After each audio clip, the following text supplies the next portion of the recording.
Bismillahirrahmanirrahim. Alhamdulillahirabbil alamin.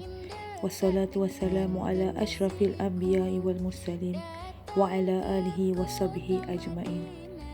Rabbi shrahli sadri wa yassirli amri wahlul 'uqdatam min lisani yafqahu qawli.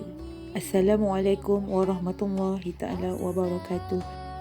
Saya Aryani binti Abdullah beserta SPHU batch ke-12 ingin menyampaikan sedikit tazkirah penghayatan sirah Madinah yang bertajuk Makam Rasulullah SAW.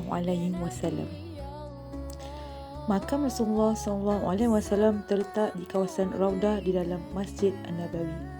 Ianya antara tempat yang begitu istimewa di Tanah Suci Madinah Al-Munawwarah, dan sudah pastinya para jemaah haji maupun umrah pasti teruja menziarahinya. Dahulunya tempat ini adalah kamar tempat tidurnya Sayyidatina Aisyah radhiyallahu anhu. Rasulullah SAW pernah bersabda, artinya, barang siapa menziarahi aku sepeninggalanku nanti, seakan-akan ia menziarahi aku saat aku masih hidup. Hadis riwayat At-Tabrani dan Ad-Daruqutni. Saudara dan saudari yang saya kasihi, kita tidak asing lagi apabila mendengar kubah hijau di Masjid Nabawi. Hanya sahaja dengan melihat dan memandangnya sudah sayu dan begitu meruntun jiwa. Merasakan kerinduan yang begitu asyik biarpun kita tidak pernah bertemu Nabi Muhammad SAW.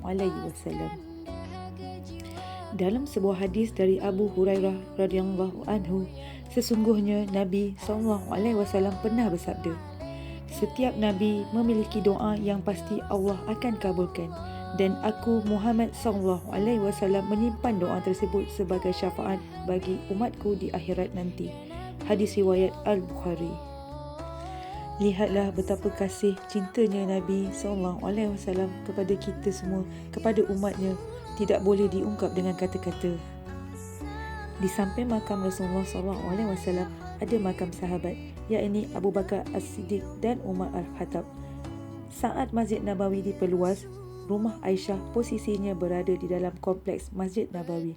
Di bawah kubah hijau itulah terletaknya jasad makhluk termulia sekali di muka bumi ini. Syekh Nuruddin Al-Halabi di dalam Al-Sirah Al-Halabiyah juga menerangkan, ulama telah bersepakat bahawa tempat dimakamkan jasad Rasulullah SAW merupakan adalah tempat paling mulia di seluruh bumi, bahkan lebih mulia dari Kaabah. Berikut hal tentang makam Nabi Muhammad SAW. Pagar tinggi berhias kaligrafi.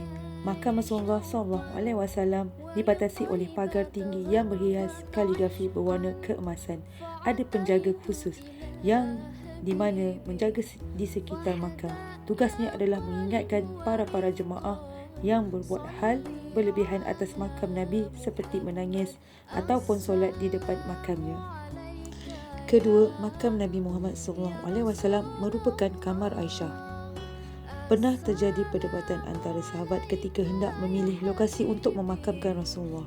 Abu Bakar menjadi penegah di antara perdebatan yang terjadi kerana Rasulullah SAW pernah bersabda, tiada seorang Nabi pun meninggal dunia ketika dimakamkan di tempat dia meninggal.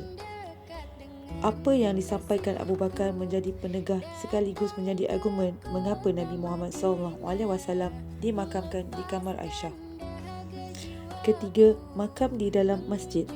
Pada masa Al-Walid I Sulaiman ibn Abdul Malik memerintah 715 hingga 717 Masihi dari dinasti Umayyah, dilakukan perluasan area masjid sebab jumlah umat Islam saat itu semakin bertambah. Adik tiri Al-Walid I Sulaiman ibn Abdul Malik, Umar ibn Abdul Aziz, mencadangkan agar makam Rasulullah SAW dimasukkan dalam area Masjid Nabawi. Selain itu, turut dibangunkan dinding setinggi 5 meter bagi mengelilingi makam agar tidak nampak dari dalam masjid dan tidak ada yang melakukan perbuatan syirik di sekitar makam. Keempat, tempat ini tidak pernah sepi. Makam Nabi Muhammad SAW dan para sahabat tidak pernah sepi dari penziarah. Jemaah umrah maupun haji ataupun umat Islam yang datang ke Madinah selalu menyempatkan diri beribadah di dalam Masjid Nabawi, termasuk di Raudah, lalu berziarah ke makam Rasulullah SAW. Akhir sekali, apa yang penting apabila kita berada di makam Rasulullah SAW ialah menjaga adab serta larangan di sana. Antaranya, apabila berada di makam Rasulullah SAW, hendaklah memberi salam ke atas Rasulullah SAW serta para sahabatnya Abu Bakar dan Umar Al-Khattab. Seterusnya, hendaklah kita banyakkan selawat ke atas Rasulullah SAW. Rasulullah SAW pernah bersabda, setiap doa adalah terhalang sehingga berselawat ke atas Nabi SAW. Riwayat Ad-Dailami. Kita juga harus rendahkan suara serta merendahkan diri di hadapan Rasulullah SAW. Jika ingin berdoa, maka lebih baik menghadap arah kiblat. Tanam perasaan cinta pada Rasulullah SAW. Kita juga dilarang tidak menyapu atau mencium dinding makam. Kerana hal yang demikian tidaklah dilakukan oleh para sahabat serta orang yang mulia. Akhir kata dari saya, moga saudara-saudari dapat sedikit sebanyak manfaat daripada apa yang telah saya sampaikan. Saya mohon maaf jika ada kekurangan. Sekian, terima kasih.